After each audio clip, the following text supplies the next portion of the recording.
love coming to Portland. Do you know you live really in one of the greatest cities in this country? I know you have your problems here. I know it has its flaws. I watched Portlandia.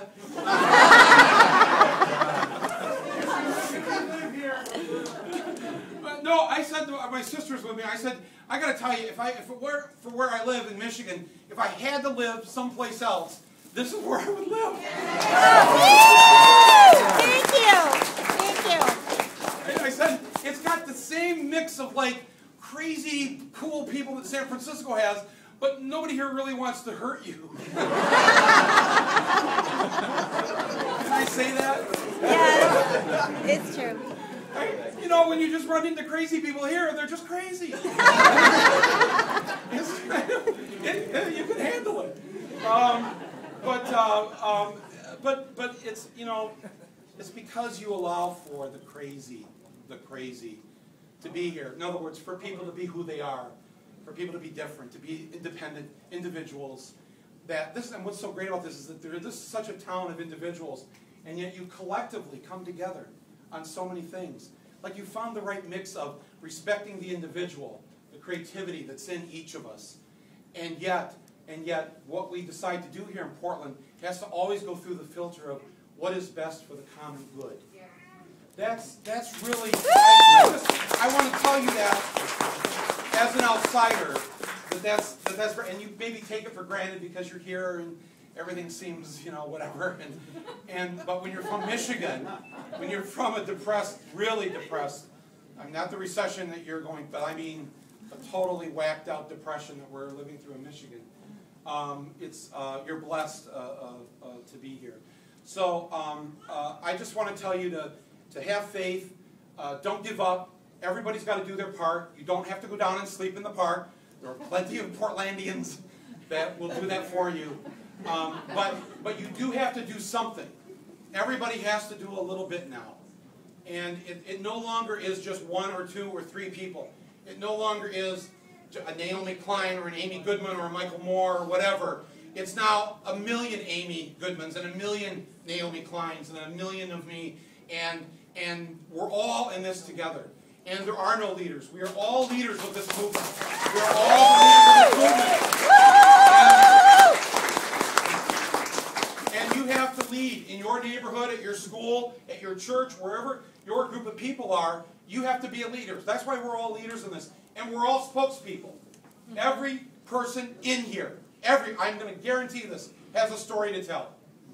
You know somebody, or maybe that somebody is yourself, who has had their health insurance taken away from them, who's had to take a cut in pay, and can barely afford to get by. You know people who don't have enough food on the table. You know people whose jobs have been moved elsewhere by a company that's already making billions of dollars. Everybody has a story to tell. And so tell those stories. Use the internet. Use your neighborhood. Use every device you have to be a human microphone. That's the beauty of the part of this movement that should never change. So I ask you to join with me as I join with you to keep this going. Remember that you live in a liberal country. It is not just Portland. The country is now Portland. And you need to know that. You need to know as you venture beyond Vancouver and Salem and points toward Boise and Spokane that they are now you. Seriously. That's the country you live in. The majority of Americans, the vast majority of Americans now, are against these wars. And they want the $2 billion a week to stop going to these wars. That's the country we live in.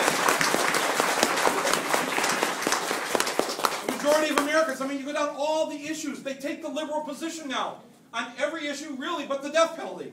And that one's very close now. But on every issue, whether it's women should be paid the same as men, 80% agree with that. We need stronger environmental laws, not weaker ones. 85% believe in that. You go down you live in a liberal country. Even last month, for the first time ever, 54% in the most recent poll, 54% of the American public says they now believe that gay marriage should be the law of the land. The whole country.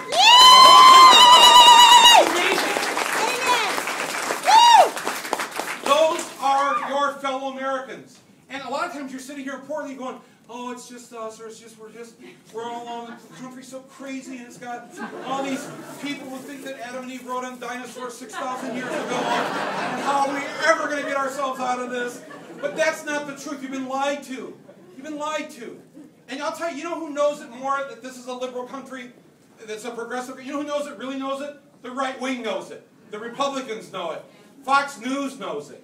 You know, because if Fox News and Rush Limbaugh actually believed that the majority of the country was conservative and right-wing, when you turned on their show every day, it would open with zippity-doo-dah, zippity-day, bye. You know, I mean, right?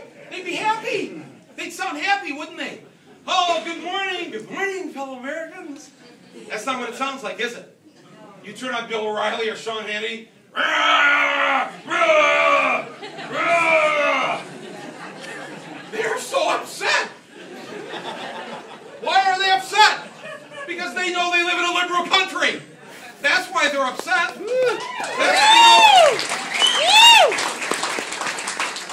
They're trying to pass laws across the country now to suppress the vote next year, to change the voter registration, to make it harder for people to vote. Now, let me just pose this question to you. If you believed that the majority of the country was conservative or headed, leaning toward the right, would you try to suppress the vote? No! You try to increase the vote. If you believed your fellow Americans thought like you, Rush Limbaugh or Glenn Beck, you'd try to increase the vote. But, I mean, seriously, right? The Republicans would be introducing bills to put voting booths in every aisle of every Walmart all across America. If they thought they truly lived in a right-wing country. They don't. They don't. That's why they're trying to rig now. After rigging Wall Street, now they want to rig the election. What are we going to do? So what we're going to do is sign some books. Because